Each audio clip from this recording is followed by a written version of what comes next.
सुन मोई आवश्यक यही कहूने नहीं पाई रामादिक हम कोई नहीं पाई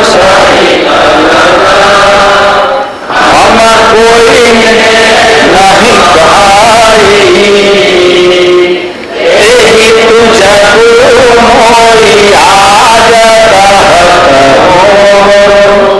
सुना निज सूरत धरी न के मोई करुणा से होया पूछन को आवे हरि न के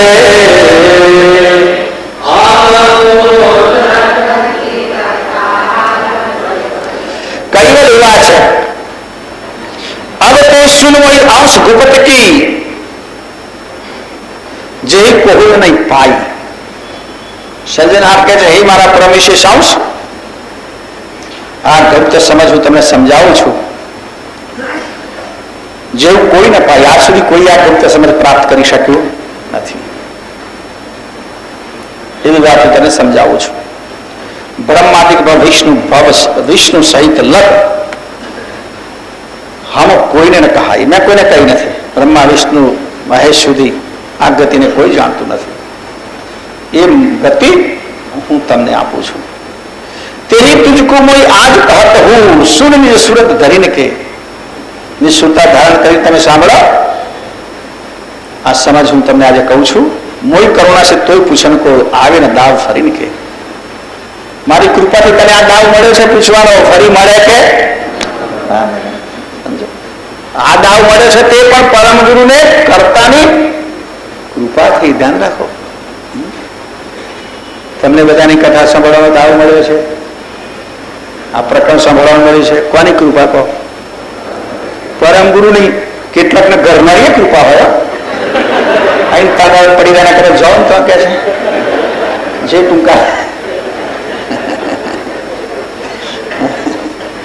પણ આપણે તો એમ સમજીએ એવી પણ એ આખરે પણ પરમ ગુરુની જ કૃપા એમને એવો મોકો મેળવી આપે એ પરમ કૃપા કહેવાય। અહીં કઈ વાર કરતા કહે છે મારી કૃપા છે કે તને આજે આ દાવ મળ્યો છે અવસર અહીં દાવનો મતલબ થાય છે અવસર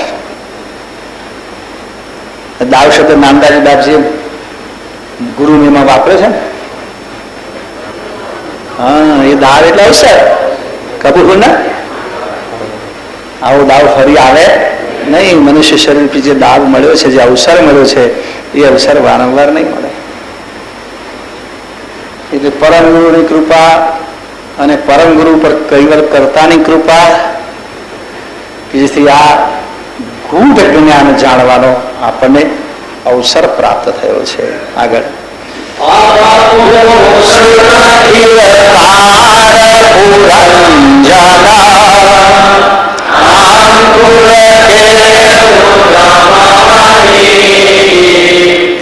जीवन से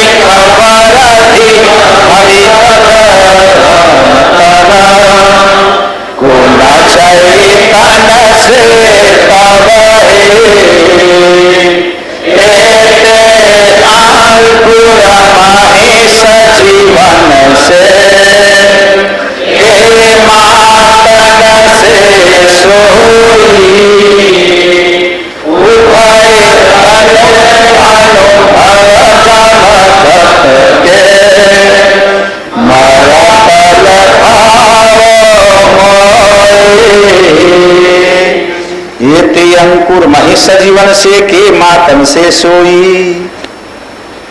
आज घाट नवो जे पैदा थाय छे ये घाटनो जे अंकुर छे बधा घाट नु सर्जनहारे तैयार करेलुं छे अंकुर। स्थावर जंगम बधाना अंकुरो छे बापजी लख्યું છે 84 લાખ પ્રકારના અંકુર સર્જનહારે તૈયાર કર્યા છે। ये अंकुर में शू है अक्कल आर्क सुरता नृता તમે જુઓ નાના કોઈ પણ જન્મે અબુધ ઘાટ હોય કે આપણે વિચાર કરીએ કે ભાઈ કૂતરું હોય ને બચ્ચે આવે ત્યારે વાંધળા હોય, ખબર, આંખો બંધ હોય. પણ એ જન્મે ને તરત એની આંખો બંધ હોય તોય એમને પોષણ ક્યાંથી મળશે એ જગ્યા શોધી કાઢે અને ત્યાં જઈને વર્ગી પડે. આને એક તો એ જે તત્વ છે, અક્કલ છે, ત્યાં જવાની ગતિ આરત છે. તમે જોજો, આપણને એમ થાય કે અમને કોને શીખવાડ્યું, આ ટ્રેનિંગ કોને આપી ચૂપ કરવાની? કઈ રીતે શોધી શક્યા? હજુ તો જન્મ્યા છે. પણ કેટલીક વાતની જે પ્રાથમિક જે જરૂરિયાત છે કરાર સુરતા મુક્તા, એ અંકુરમાં પોખેલી છે. જન્મતાની સાથેની ક્રિયા શરૂ કરી દે. એમ વૃક્ષ પણ અંકુર આવે એની સાથે બહાર આવે, ઊંચો જવા માંડે અને એને જોઈતું પોષણ મેળવવાની પ્રક્રિયા શરૂ કરી દે. આ વિભૂતિ સર્જનહારે અંકુરમાં પોખેલી છે. એને કોઈને શીખવાડવી પડતી? તમામ જન્મના બધા જ ઘાટ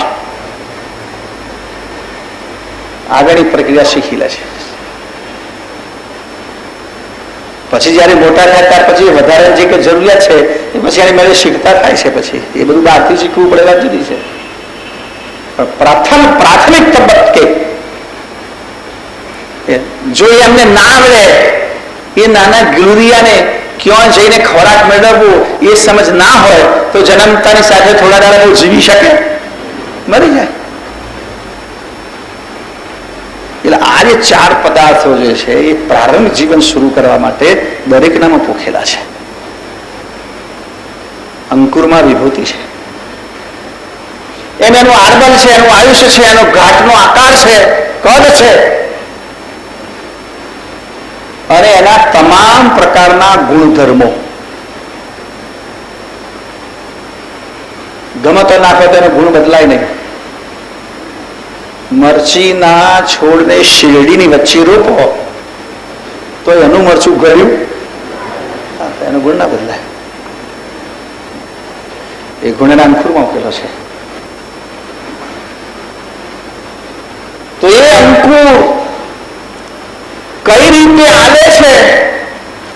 બાપજી કહે છે એને સજીવન જીવન ક્યાંથી મળે છે, એને વૃદ્ધિ ક્યાંથી થાય છે? ઉભય કે અનુભવ, બંને બાબતની મતલબ. એક તો ભાઈ અંકુરમાં ગતિ ક્યાંથી આવે છે, ચૈતન્ય ક્યાંથી આવે છે, માતાનું ક્ષેત્રને કઈ રીતે મદદ આપે છે, એ તમામ મર્મ સર્જનહાર ને પરમ ગુરુ કહે છે મને પ્રાપ્ત કરાવો, મને સમજાવો.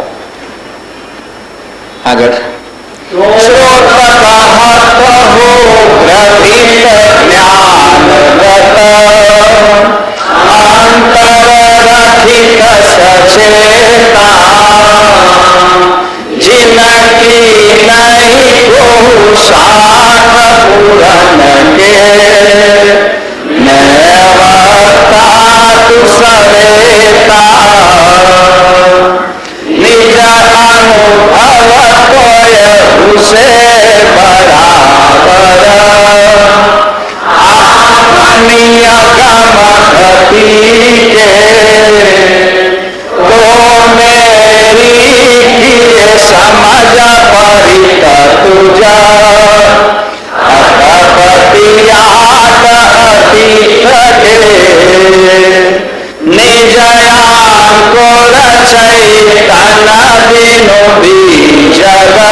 સચેતા.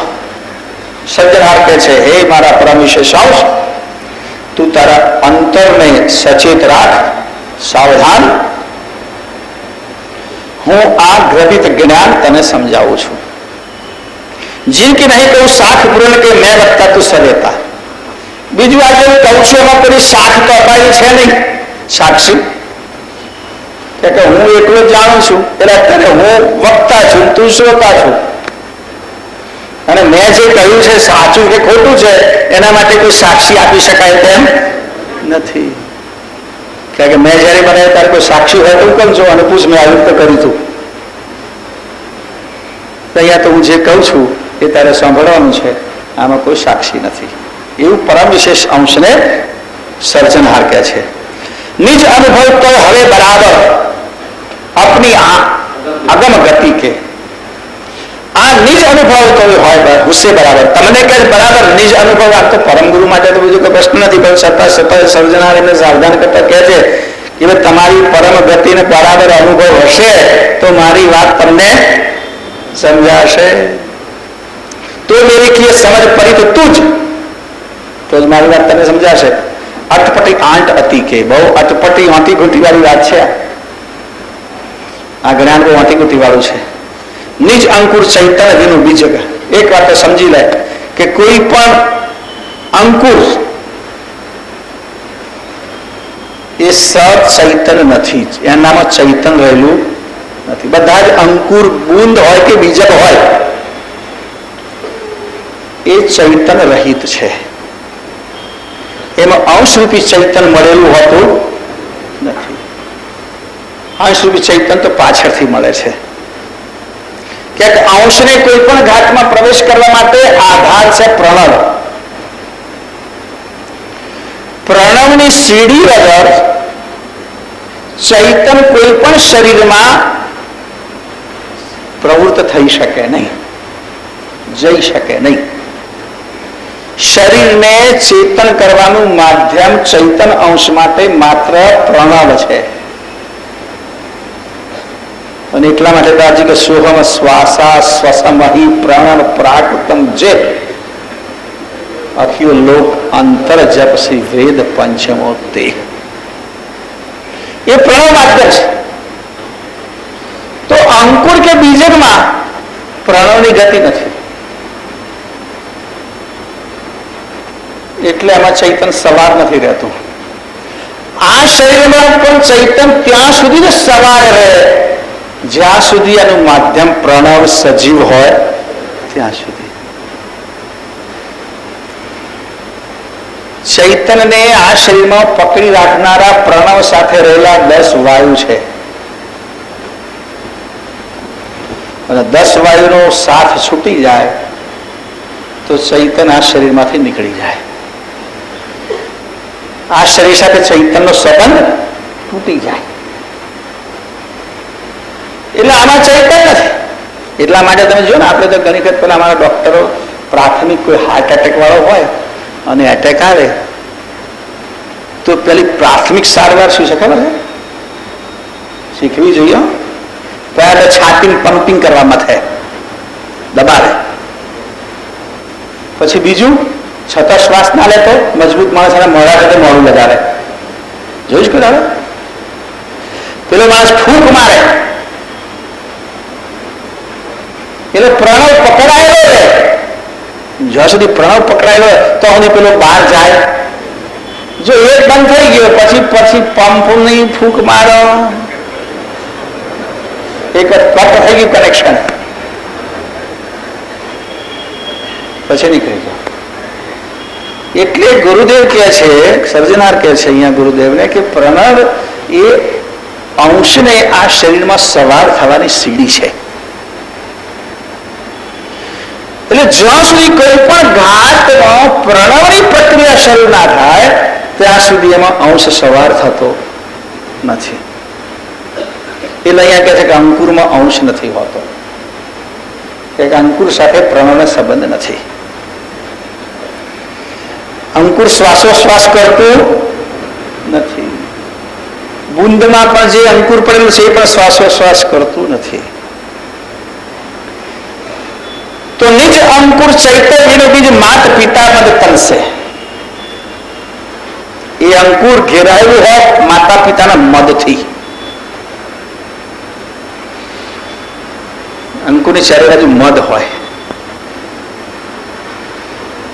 જે કોઈ પ્રકારનું આવરણ હોય, પ્રવાહી હોય, બીજું કઈ હોય, રુધિર હોય, વૃક્ષ હોય તો રસના રૂપમાં હોય. બાકી કેરી તો કેરીમાં અંકુર છે, બીજક તો બે રીતે ઘેરાયેલો છે. કોઈ પણ બીજકને તોડો તો અંકુર તો બહુ સૂક્ષ્મ હોય, આજુબાજુ મેદ ઘેરાયેલો હોય. એ મેદ બે કામ કરે છે. એક તો અંકુરને સુરક્ષિત રાખે છે, વધતા જ્યારે અંકુરને વિકાસ કરવો હોય ત્યારે સૌથી પહેલો ખોરાક એ બને છે. સૌથી પહેલો ખોરાક એ બને, ત્યાર પછી અમે ખોરાક જમીનમાંથી કે બીજી જગ્યાએથી પ્રાપ્ત શરૂ થાય. એટલે અહીંયા જે અંકુર છે એમાં ચૈતન્ય નથી, પણ માતા પિતાના ગર્ભથી મેદથી લપેટાયેલું છે. અંકુર મેદથી બીજક લપેટાયેલું છે. રતુરેણ ઉદળવ કર્ણ કે ગ્રહિત હવે ગુણગણ કે. જ્યારે એ અંકુર ઉત્પન્ન થાય છે, બીજી ઉત્પન્ન થાય છે, રજોગુણ વ્યાપ્ત થાય. આ જંગમ જાતિની પ્રક્રિયા છે, માત્ર મનુષ્યની નથી વાત રાખજો. આમાં માત્ર મનુષ્યની વાત નથી, પણ વિશેષ વાત જ્યારે સમજવા માટે મનુષ્યને સમજવાનું, કારણ કે મનુષ્યને પ્રજોત્પત્તિ ક્રિયા કરવાના, સંતાન પેદા કરવાના, એને જે કઈ વિચાર કરવો એ મનુષ્ય વિચાર કરે છે. પ્રાણી તો વિચારવાનું છે જ નહીં, કારણ કે પ્રાણીને કશા સંસ્કાર નહીં પડવાના. પ્રાણીની સંતતિ પેદા થઈને ખરાબ સંસ્કાર નથી પડતા, સારા સંસ્કાર ખરાબ નથી પડતા. કેમ કે આને કોઈ સંજોગ જ નથી મળતો. એક પરિવારમાં જવાન થયું તો કે અમારે પેલા તો કે આ છોકરો જુઓ કે 2.5 વર્ષનો છોકરો પણ એવી ધમાલ કરે છે કે ઘરમાં તોડ ફોડ. મેં ક્યાંની માએ મારફાડની પિક્ચર જ જોઈએ છે વખતે, જયારે અંદર મોટો થતો છે ત્યારે. એટલે પછી તોડફોડ શરૂ કરી આવીને, કારણ કે અભિમાનની એક પેટમાં જ 7 કોઠાની વિદ્યા ભણી. તો પછી આપણે કયા કોઠાની વિદ્યા ભણાવીએ છીએ કહો? ટેલિવિઝન કોઠો મોટા મોટો છે. એટલે વાત તમામ જંગમ જાતિના જાનવરોની છે, પ્રાણીઓની છે. પ્રક્રિયા બધાના માટે એક સરખી છે, પણ આ સાવધાની વર્ત, આ સમજ માટે મનુષ્યને માટે ઉપયોગી છે, બીજા માટે ઉપયોગી નથી. કારણ કે આમાં મનુષ્ય કંઈક કરી શકે, પોતાના માટે મનુષ્ય કંઈક વિચાર કરી શકે. અને એ દ્રષ્ટિથી જ આ ચેપ્ટર લખવામાં આવ્યું છે. તો એ કહે છે કે જ્યારે માતા પિતાનામાં રજોગુણ પ્રવેશે, રતુ રેણ ઉદળવ. ઋતુનો મતલબ જે છે, દાખલા તરીકે એક સમય પ્રાણીઓમાં પણ હોય, મનુષ્યોમાં પણ અને વૃક્ષોમાં પણ હોય.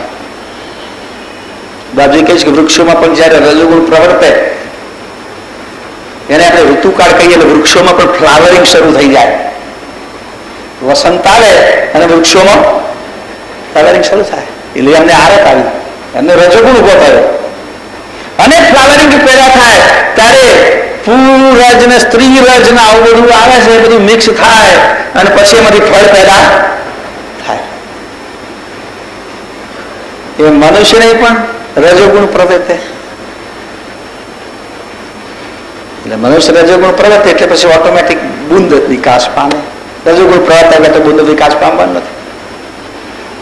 એ બુંદ રજોગુણ પેદા થતા જે બુંદ પેદા થયું, એ બુંદની સાથે સર્જના કહે છે ગુણ ગણ આદિ તત્વો પણ ભેગા પડેલા હોય છે. એક તત્વો તો 84 તત્વો એમાં ધીમે ધીમે આવી જતા હોય છે. અક્ષતભાઈ જેમ કહ્યું છે કે આ શરીરના તમામ તત્વોનું કોમ્પેક્ટ સૂક્ષ્મ નાનામાં નાનું રૂપ એટલે અંકુર, બીજો આ તમામ શરીરના તમામ તત્વોનું નાનું રૂપ. તો તમામ તત્વોમાં વિશેષ ગુણગણ પણ આવી ગયા, એની અંદર ઓતપ્રોત હોય છે. પિતા માત બિંધો માલિકાવા જામિત કમલ જમીન પે ઓત પોતના કોરતન માલિકાવા સકલ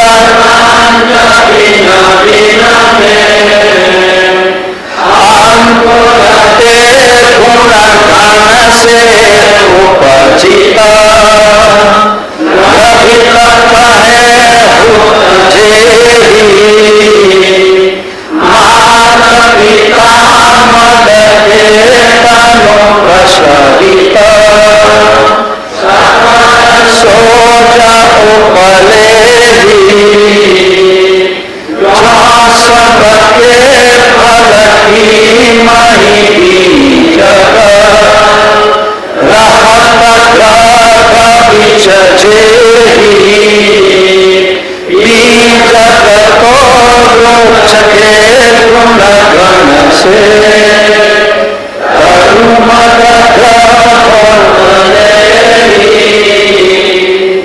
પિતા માત બિંદુમાં મલિતવ જામિત કમલ જમીન પે. આ પ્રમાણે જયારે ઋતુકાળ એટલે રજોગુણ પેદા થાય ત્યારે પિતામાંથી બુંદ છૂટવું પડે, જેમાં ગુણગણ આદિ તત્વો મળેલા હોય. એને માતાના બુંદરૂપી જમીન પ્રાપ્ત થાય. જમિત કમળ જમીન લે એટલે માતાનું ગર્ભસ્થાન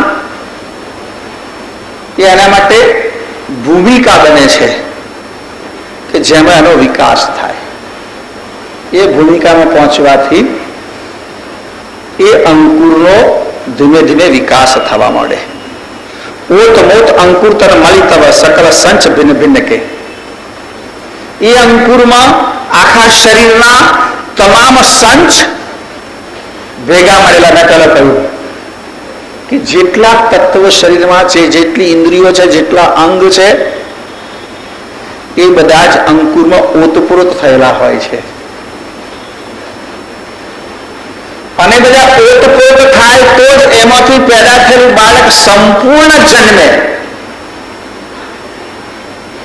જન્મજાત જે ખોડખાપણ બાળકમાં આવે તો સમજવાનું કે અંકુરમાં કંઈક ઓછું ગયું છે. કોઈ પણ કારણ બની શકે, કોઈ પણ કારણસર એવું બની શકે કે આ શરીર ગમે તે પિતાનામાં કોઈ ખામી હોય કે એના વિચારોમાં ખામી હોય કે એના પોષણમાં ખામી હોય કે જે અંકુરની અંદર એકાદ મસાલો ઓછો જાય તો આવનાર બાળકને કોઈને કોઈ વિકૃતિ દેખાય આપણને. એટલે અહીંયા કહે છે કે તમામ શરીરનો બધો જ સંચ ભિન્ન ભિન્ન જેટલો છે બધો જ અંકુરમાં ભેગો થયેલો છે. અને અંકુર જ્યારે માતાનામાં જઈને પેદા થાય ત્યારે ધીમે ધીમે બધો સંચ પાછો જુદો જુદો યુક્તિપૂર્વક વિકસવા મળે છે. અંકુર તે ગુણ ગણ સે ઉપજિત રપિત કહે જે આગળ મેં તમને કહ્યું ગર્ભિત રીતે કે અંકુર ગુણગણ દ્વારા પેદા થાય છે અથવા ગુણગણ આદિ એમાં ભરેલા છે. માત પિતા મદકેતનો પ્રસવિત સકલ સોજ ઉપલેહી. તો એ જે ઉપલક મેદ જે મેં કહ્યો તમને કે અંકુરના ઉપર મેદ હોય છે, આ મેદ એ એનું પોષણ માત્ર છે, એને સજીવ રાખવાની પ્રક્રિયા. આમ તમે જુઓ એક વખત આપણે ત્યાં ગૌશાળામાં એક પ્રોજેક્ટ હતો તો બધા ડોક્ટર હું ગયો હતો એ વખતે. એટલે એમણે જેમ કે મનુષ્ય પ્રાણી બધાનું લગભગ સરખું જ છે તો વિશેષ પ્રકારના બુલ પ્રોડક્ટ તૈયાર કરવાની યોજના આપણી ગૌશાળામાં ચાલે છે, કેન્દ્ર સરકાર પુરસ્કૃત. કે સારી ગાયની નસ્લ ઊભી કરી હોય તો સારા બુલ જોઈએ, સારા સાંડ જોઈએ. સાડા સાત એટલે શું? આ તો વચ્ચે વાત કરે, આપણે ગૌશાળા છે તો ગૌશાળામાં દરેક ગાયનું ઇતિહાસ પત્રક હોય. ઇતિહાસ પત્રક, માણસનું અહીંયા કોઈ જાણવાનું હોય છે. ઇતિહાસ પત્રક, એક એક ગાયની એક એક ચોપડી બનાવેલી, એમાં ગાયનો જન્મ ઇતિહાસ પત્રકમાં શું શું હોય. પછી પાછું ગાયની મા અને ગાયનો બાપ એ રેકોર્ડમાં હોય. પછી ગાયના માનો રેકોર્ડ, એ ગાયની મા કેટલું દૂધ આપતી હતી. પછી બુલ, તો બુલની માનો રેકોર્ડ, એની માં કેટલું દૂધ આપતી હતી. ક્યાંક આપણે દૂધ પેદા કરવાનું સમજી છે ને ગાય, એટલે એના આધારે કે ભાઈ આ પ્રકારનો બુલ હોય, એ બુલથી ગાય પેદા થાય તો એ દૂધનું પ્રોડક્શન સારું કરશે. આપણી ગૌશાળામાં યોજના ચાલે છે. સરકારે દર મહિને રેકોર્ડ મોકલવા પડે પાછા કે ભાઈ આવું આવું છે, આટલા આખા વર્ષનું વેતનનો રેકોર્ડ મોકલવો. આ ગાય આ વર્ષમાં આટલા દિવસ આટલું દૂધ આપ્યું, એના પરથી નક્કી કરે કે હવે આનો વાસરો કામનો નહીં તો નહીં. તો એના માટે બધા ડોક્ટર આવ્યા તો હું ગયો હતો જોવા. મેં તો જોઈએ ખરા શું કરે હવે, તો માઇક્રોસ્કોપ લઈને આવેલા પાછા. માઇક્રોસ્કોપને પટ્ટી મૂકીને એમણે મને બતાવ્યું, જેને આપણે અંકુર કહીએ તે પ્રાણી માત્રના અંકુર એક પ્રકારના હોય, આગળ નાની બુંદી જેવું હોય, પાછળ પૂંછડી હોય. એને 400 ગણું માઇક્રોસ્કોપ પર મોટું કર્યું ત્યારે ઉપર હાલતું દેખાય. 400 ગણું ત્યારે માઇક્રોસ્કોપમાં દેખાય. મને કહે છે એક બુંદની અંદર આ thousands of, એક બુંદમાં હજારોથી ગણા હોય. એમાં ફલિત એક થાય, બાકી બધા પણ એ બધાને બાઇન્ડ કરી રાખવા માટે આજુબાજુ એક પ્રકારનું પ્રવાહી હોય. એ પ્રવાહી એટલે મેઘ, ગુરુ મહારાજ કહે છે, જેને બાઇન્ડ કરી રાખે અને સજીવ રાખે. કે કશું પણ કર્યા વગર, ક્યાંય મૂક્યા વગર આ શુક્રાણુ પ્રવાહીમાં 72 કલાક સુધી એમને પડી રહે. પેલા તેને લાંબો ટાઈમ રાખવા માટે લિક્વિડ નાઇટ્રોજનમાં મૂકે, ઠંડુ કરે, અને ઠંડુ કર્યા પછી વર્ષો સુધી રહે. કેમ રહે એનું કારણ બાજી ગ્રંથમાં આપ્યું છે કે એને પ્રોટેક્ટ કરેલું છે. 5 દેહથી એને પ્રોટેક્ટ કરેલું છે, એટલે વર્ષો સુધી એ સંગ્રહી શકાય અમુક ટેમ્પરેચરમાં. એના ગુણ નાશ ના પામે. તો અહીંયા કરતા કહે છે કે મેં આ પ્રકારના માતાના આજુબાજુના મેળની અંદર આ અંકુર જાય છે. અંકુરમાં બધું ભરેલું છે, ગુણ ગણ આદિ બધી વસ્તુ અંકુરમાં ભરેલી છે, અને એને સુરક્ષિત મેદ દ્વારા મેં રાખ્યું છે. માતા પિતાના મેદમાં એ છે. એ કેવી રીતે કામ કરે છે એનો દાખલો આપ્યો છે. જો સબકે ફલકી મહી બીજ રહેત ગ્રહ બીજ જેહી, જેમ વૃક્ષનો બીજ એના ગર્ભમાં રહે છે. આજુબાજુ ગર્ભ હોય ને, આપણે કહીએ છીએ ને ફળની આજુબાજુ જે ખાવાની વસ્તુ છે એને શું કહે બધા? ગર્ભ શબ્દ વપરાય છે. આપણે તો બધું ગર્ભ કાઢી લો એમ કહે છે ને બધા શબ્દો પર જે પ્રયોજ્યા છે એ બધા તત્વજ્ઞાનની દ્રષ્ટિથી જ ગોઠવ્યા છે. વ્યવહારમાં ભાષામાં ગમે તેમ શબ્દો નથી આવ્યા. તો જે રીતે કોઈ વૃક્ષનું ફળ એ આજુબાજુ ગર્ભ છે અને વચ્ચે બીજક સંભળાય છે, સંગ્રહાય છે. બીજક તો વૃક્ષે ગુણ ગણશે તરુણ ગર્ભ ઉપલે. વૃક્ષના તમામ ગુણ એ પેલા બીજકમાં છે, અને આજુબાજુનો ઉપલક રહેલો જે મેદ છે એમાં કોઈ વૃક્ષના ગુણ હોતા નથી. વૃક્ષની તમામ સામગ્રી તો માત્ર અંકુરમાં હોય છે, આજુબાજુના મેદમાં નથી હોતી. એમ મનુષ્ય પ્રાણી એનું જે અંકુર બીજક છે એમાં તમામ સામગ્રી સંગ્રહેલી છે. આજુબાજુને કવર કરવા માટે જે પ્રવાહી જે મેદ છે એમાં કોઈ પ્રકારનો કશો ગુણ રહેતો નથી. આગળ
ऐसे सब तन के मही अंकुर तन घृतवत से भिन्न आ प्रमाणे दरेके दरेक शरीરના અંકુર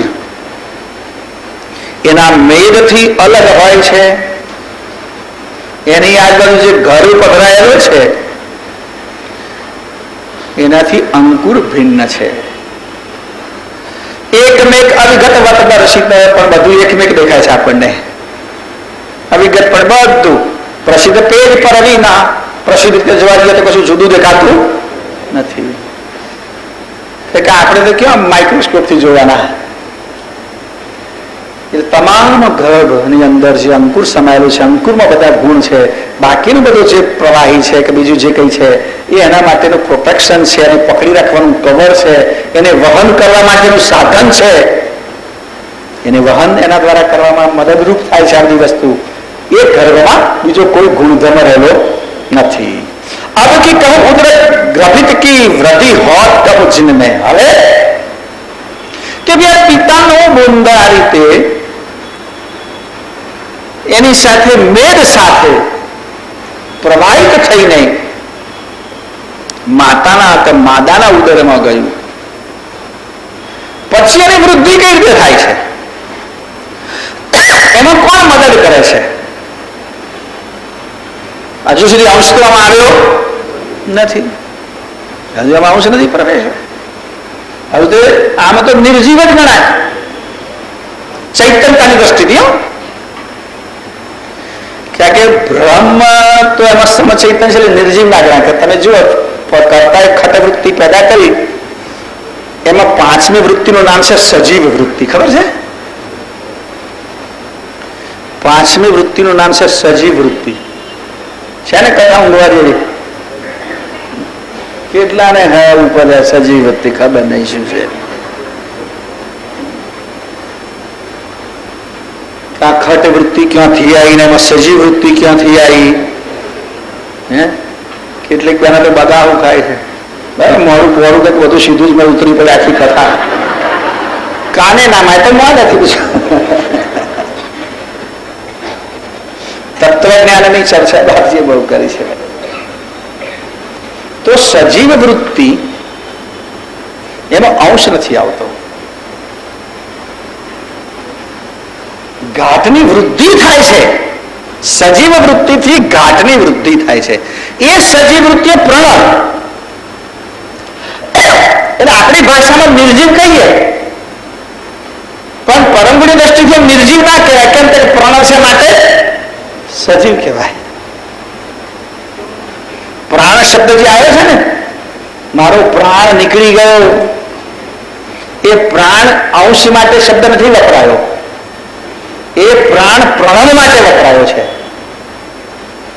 અને એ પ્રાણ પ્રણવ જે વાયુને શરીરમાં જાય છે અને જેના વડે શરીર જીવે છે એટલે એ વાયુને પણ આપણે પ્રાણ વાયુ નામ આપ્યો. પાછો એ નાનો પણ પ્રાણ, એ પ્રાણ અંશ માટે નથી વપરાયો. એટલે અહીંયા સજીવ કહી શકાય તત્વજ્ઞાનની દ્રષ્ટિથી.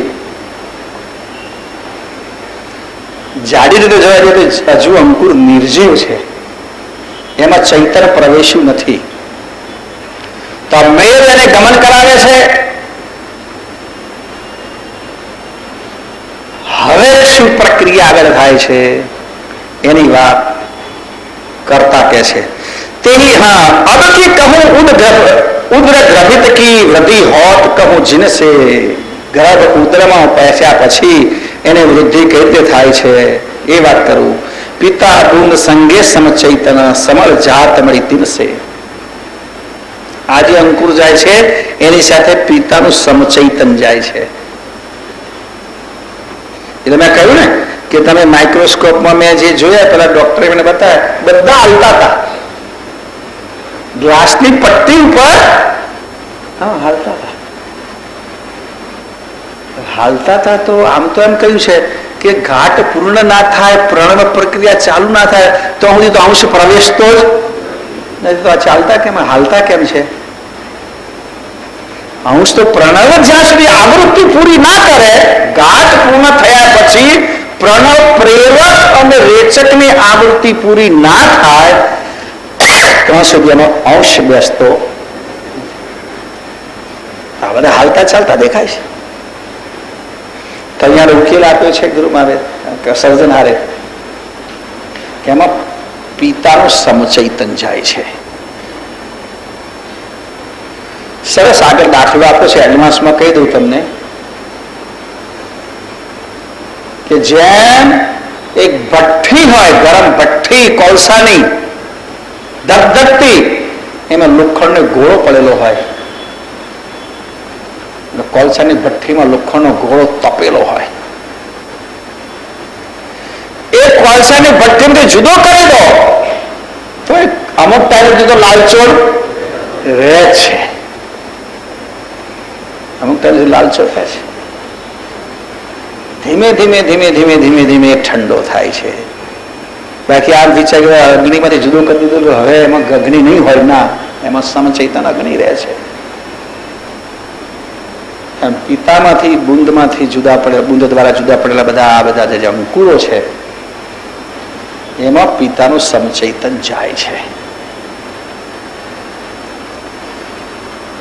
એ સમચૈતનથી પિતા બુંદ સંગે સમચૈતન સમય જાત મળી તિનસે તે ही समचैतन अंकुर को ग्राह्य पणु रहे जिनमें તે ગ્રાહ્ય માતન કુ ચૈતન કુ માતન એટલે એ સમચૈતનપણું બીજગમાં છે એટલે માતર વિશેષ ચૈતન્યપણું એને ગ્રાહી લે છે પકડી લે છે સ્વીકારી લે છે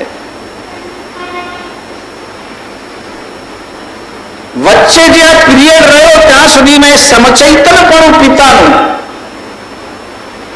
નરનું સમચૈતનપણું એનામાં પ્રવેશેલું છે એના કારણે ગતિ કરીને ત્યાં પહોંચે છે ત્યાં જેને માતાના વિશેષ ચૈતન્ય સાથે એનો મેળાપ થઈ જાય છે માતાના વિશેષ ચૈતન્ય સાથે મેળાપ થઈ ગયો પછી પ્રશ્ન રહેતો નથી પછી એની વૃદ્ધિ શરૂ થાય વાંદરા જેવું છે તો એક ડાળુ પરથી કૂદકો માર્યો અને હવે બીજા ડાળુ પર જઈને બેસી ગયો પકડાઈ ગયું ત્યાં એને જવાનું સ્થાન મળી ગયું એ રીતે હોય એકતા પણ મેં જો કે માતાના વિશેષ ચૈતન્ય સાથેનો સંજોગ થયા છતાંય પિતાનું સમચૈતનપણું હજુ નાશ પામતું નથી એમાં ઉમેરેલું રહે છે એ ઘાટ પૂર્ણ થાય ત્યાં સુધી પહોંચે છે જો એટલું પડ્યું હોત તેને વિશેષ ચૈતન્ય માતાનું ના મળ્યું હોત તો થોડા સમયમાં પિતાનું સમચૈતનપણું જે છે નાશ પામ્યું હોત નાશ પામે એટલે અંકુર નાશ પામે એ અંકુર વ્યર્થ જાય પણ સમચૈતનનું સમજોતું થઈ ગયું અહીંયા મિલન થઈ ગયું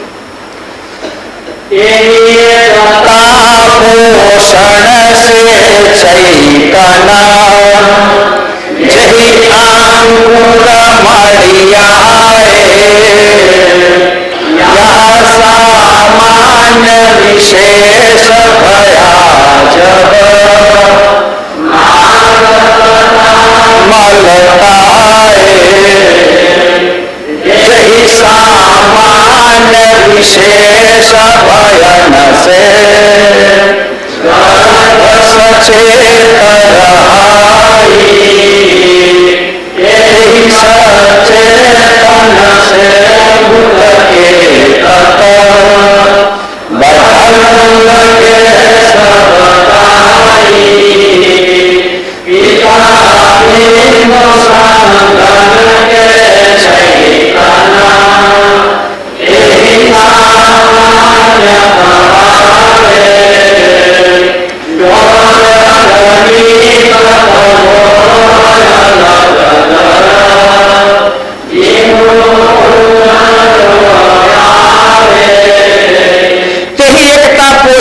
ચૈતન જહી અંકુર મળી આવે, જે અંકુર સાથે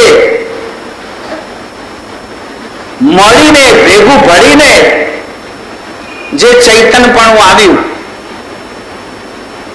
એની સાથે માતાનું ચૈતનપણું મળ્યું, એટલે એને પોષણમાં જે અંકુર મળી આવે યા સામાન્ય વિશેષ ભયા છે માતા સત્તા મળતા है, માતાના સંપૂર્ણ ચૈતનપણની સત્તા મળવાથી, વિશેષ ચૈતન્ય મળવાથી એ પૂર્ણ રીતે ચૈતન થઈ ગયું અને સજીવ ને સજીવ જ રહ્યું.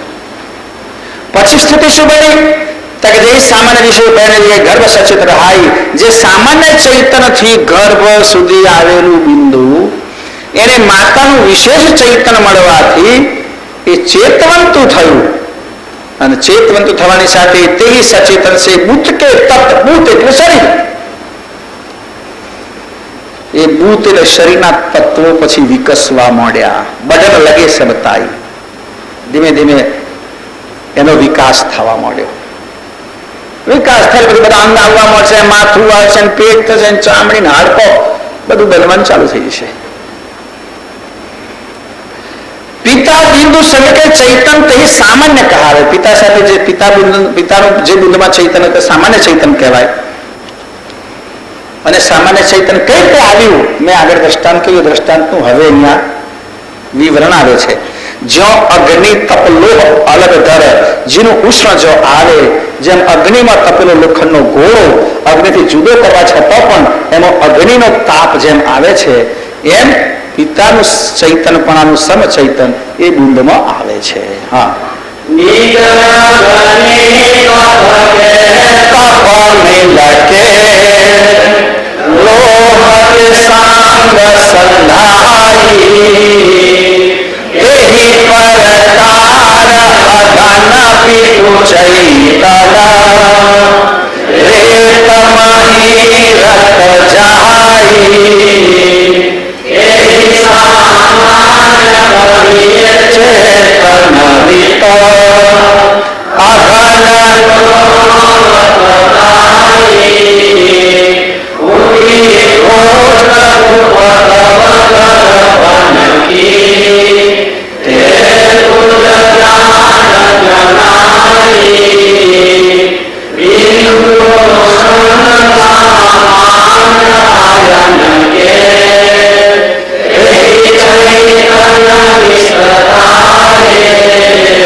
निज अग्नि तप के तप मिल के लोह के संग सधाई, જેમ નિજ અગ્નિનો તાપ એના વડે તપેલો ગોળો એ જુદો પડવા છતાં પણ એ ગોળામાં, લોખંડના ગોળામાં જેમ અગ્નિનો તાપ જાય છે, એવી પ્રકાર અગન પિતુ ચૈતન, એ પ્રમાણે પિતાનું ચૈતન અગ્નિ સમાન છે અને એમાં જે ગયું સમચૈતન એ ગોળામાં જેમ ગરમી ગઈ એ રીતે જાય છે.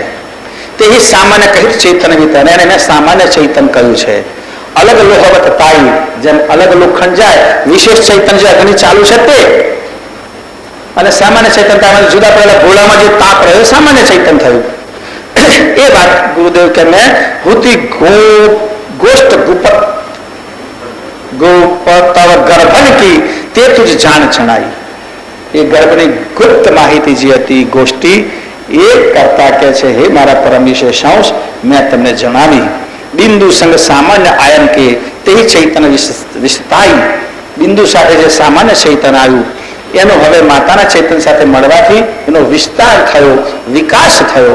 સમજ પડે તે પાપ માપ સમોવડ કરી દ્રષ્ટાંત લખાય, એ તમને સમજ પડે એટલા માટે મેં એક દ્રષ્ટાંત આપીને તમને સમજાવ્યું. હા,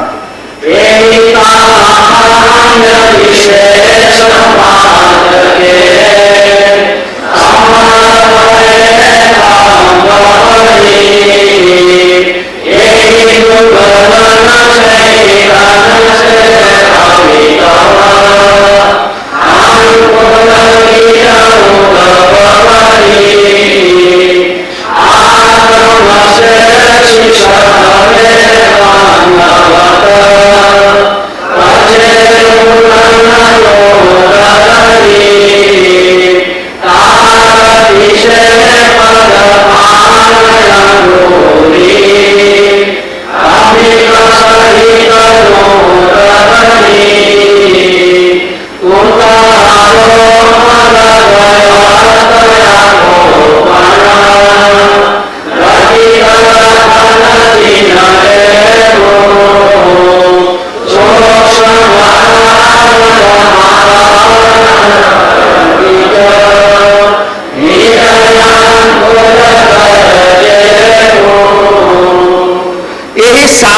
વિશેષ માત કે સમળ ભય સંભવ આ પ્રમાણે સામાન્ય ચૈતન સાથે માતાનો વિશેષ ચૈતન મળવાથી ભેગું મળવાથી આ એક નવા ઘાટની ઉદ્ભત્તિનો સંજોગ ઉભો થયો, સંભવ થયો. એ જુગલ ચૈતન સે હરિ તવ અંકુર બીજ ઉદ્ભવ અને આ પ્રમાણે આ બંનેનો મેળાપ થવાથી એક અંકુરમાંથી નવો ઘાટ પેદા થઈ રહ્યો છે. આમાં શું થાય કે આગમ શેષિષ હવે કંદવત પીછે ઉડન ઉડહી. શરૂઆતમાં થાય કે એ અંકુર વિકાસ પામે એટલે સૌથી પહેલું મસ્તક તૈયાર થઈ જાય, માથું, પીછે ઉદર ઉડન ઉડહી, પછી એનું હૃદય અને પેટના ભાગ તૈયાર થાય. ત્યાર પીછે પદ પાનું અંગુરિત, ત્યારે પગ તૈયાર થાય, પછી આંગળીઓ તૈયાર થાય. હવે તો જુદી જુદી ફેશનો આવી છે. તમે જો ઘેર બાળક જન્મે તો લોકો હવે આલ્બમમાં બધી મેમરી કરે ને, જન્મી હોય તે દાડાને ફોટો હોય, પછી મોટું થાય તેના ફોટા હોય, પાછું ચાલતું થાય તે દાડાના ફોટા હોય. એટલે છેક એ મોટો થાય ત્યારે ખબર પડે ને કેવડો હતો એ. પણ મેં એક જગ્યાએ આલ્બમ જોયું છે, એમાં જન્મતા પહેલા ફોટા છે. It's real fact. એક વાર એવું યુગલ હતું, બહુ ઉત્સાહિત મેં બતાવી જુઓ કે છે આ 6ઠ્ઠા મહિને ક્યાં અમે સોનોગ્રાફી કરાયેલી એનો ફોટો છે, 8મા મહિનાનો ફોટો છે અને 9મા મહિનાનો ફોટો છે. તમારો ભલો થાય, આની શું જરૂર છે? એ આલ્બમ પેલા ખબર પડે ને કોઈ આવું હતું. આ ગોંડ પણ છે, ગોંડ પણ કરતા મૂર્ખાઈ પીએ તો ચાલે.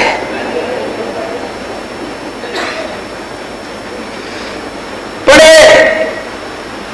એક જગ્યાએ એક લેબોરેટરીમાં હું ગયો હતો ત્યારે જોયું હતું એક બોટલમાં બધા નમૂના જાણકારી માટે, વિજ્ઞાન ભણાવવા માટે લોકો રાખતા હોય કે ભાઈ પહેલામાં સ્મગ ઘાટનો કેટલો વિકાસ થયેલો હોય, બીજામાં સ્મગ ઘાટનો કેટલો વિકાસ થયેલો હોય, ત્રીજામાં સ્મગ ઘાટનો કેટલો વિકાસ થાય.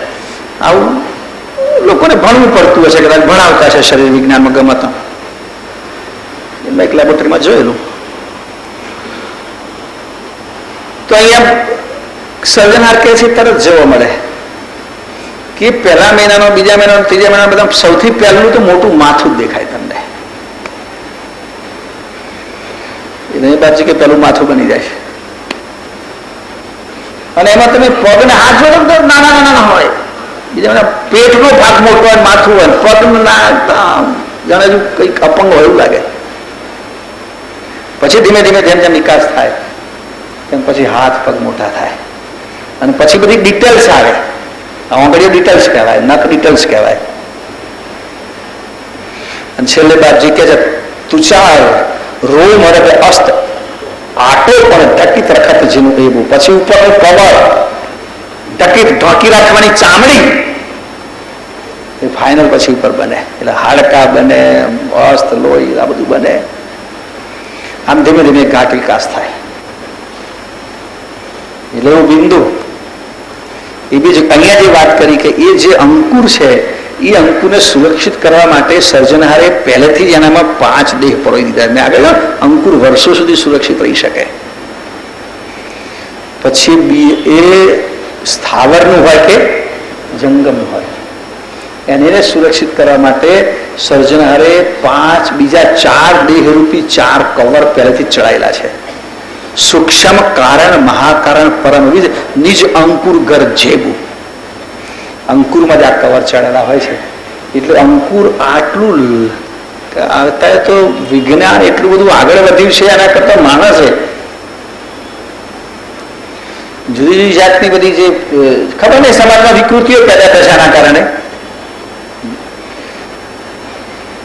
કે જુદી જુદી જાતની પશ્ચિમના લોકો જુદી જુદી જાતની ગેલછા ઉભી થઈ છે. પાછી કુસ્તની ઈચ્છા થાય કે મારે તો છોકરું બોક્સર જ જોઈએ, એટલે હવે એની પણ લાઇબ્રેરીઓ ઉભી થઈ ગઈ છે, એના પણ સંગ્રહાલયો ઉભા થઈ ગયા છે કે ભાઈ બોક્સર નામ કોઈ ભેગા કરી રાખ્યા હોય, કોઈ ફૂટબોલનો પ્લેયર એના, કોઈ સંગીતકારના, અને લોકો લાવીને પછી ટેસ્ટ ટ્યુબ દ્વારા એ થાય છે ને ખબર નહીં, કારણ કે બધા ગુણ એ રીતે આવી જતા નથી. કારણ કે જે સૂક્ષ્મ સ્વભાવ, સ્થૂળ ગુણ બુંદમાં આવી જાય. સૂક્ષ્મ સ્વભાવ જે ગુણ છે એ વાતાવરણથી પેદા થાય. એ માતા પિતા પ્રથમથી, કબીર સાહેબે બહુ સરસ વાત કહ્યું, આપણે જન્મ્યા પછી છઠ્ઠા દાડે લેખ લખવા વિધાતા આવે, પણ કબીર, સંત કબીર તો ચોખ્ખું જાકા પડ્યા બુંદ તાકા લખિયા લેખ. જે દિવસે બુંદ ગર્ભમાં પહોંચે તે વખતે લેખ લખાઈ જાય કે આ ડુસુમ ડુસુમ કરતો આવશે કે હાથમાં મંજીરા લેશે, એ વખતે નક્કી થઈ જાય. આ કબીરની વાત અહીંયા બંધ બેસે છે અને આજનું વિજ્ઞાન પણ આ વાત સ્વીકારે છે. એટલે આ રીતે ગાંઠનું નિર્માણ થાય છે. જુઓ કેવી કથા બાપજીએ મૂકી છે આપણને સાંભળવા માટે. બાકી તો ગંગા, જમના, કદમનું ઝાડ, ગોપીઓ, એની જગ્યાએ કઈક જુદી પ્રકારની વાત. એટલે તો જ્ઞાન સંપ્રદાય કહેવાય. આ સંપ્રદાયનું નામ જ્ઞાન સંપ્રદાય એટલા માટે છે. હા ભાઈ આગળ.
जग में उदय करण के सकल तरु के तन ही, જેમ બધા જ વૃક્ષોની ઉત્પત્તિ એના બીજકને માંથી થાય છે. તે કરનાર બીજ કે બીજ કી મધ્ય, અને પેદા કરનારું ઉગનારું જે બીજક છે, જે ખાસ અંકુર છે, એ બીજકની મધ્યમાં રહે છે. અગલ બગલ નહીં જા નહીં, આજુબાજુ તો ખાલી મેદ હોય છે, ગર્ભ હોય છે, એની વચ્ચે એ બીજક છે.